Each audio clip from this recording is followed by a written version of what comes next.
ሰላም ውድ አድማጮቻችን፣ ይህ ዘራይ ኒውስ ነው። በዛሬው ዕለት የተፈጠሩ በርካታ ዓለም አቀፍ ጉዳዮችን የምንዳስስ ይሆናል።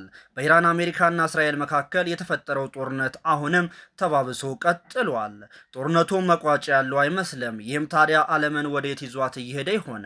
እንደውም ቀጣይ ዕጣ ፈንታዎቹስ ምን ይሆናሉ? የሚሉት ዋና ዋና ጉዳዮችን የምንዳስስ ይሆናል። ለቻናሉ አዲስ ከሆናችሁ የደወል ምልክቷን በመጫን ሰብስክራይብ አድርገው ቤተሰብ ይሆኑ። ዛሬ ሌሊቱን ዓለም ስትናጥና ስትናወጥ አድራለች። ኢራን እስራኤልን የሚሳኤል ናዳ ስታርከፈክፍባትና ስታስወነጭፍባት ነው ያደረችው።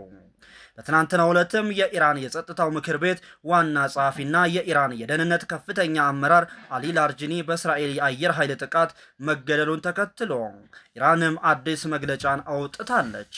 በመግለጫዋም እነዚህን የሰይጣን ቁራጭ የሆኑ አሜሪካና እስራኤልንም የእጃቸውን ያገኛሉ ስትል አጸፋዊ ምላሽ እንደምትሰጥም በጦር አዛዧ በኩል አስታውቃለች። አሁንም ጦርነቱ የሚበርድ አይመስልም።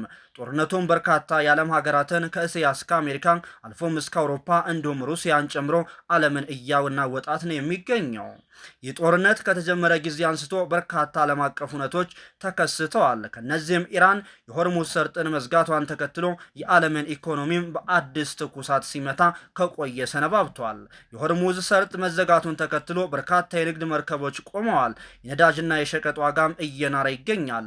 ታዲያ በዚህ ከቀጠለ ወደፊት የምንኖርባት ዓለም ምን አይነት የኢኮኖሚ ድቀትን ታስተናገድ ይሆን?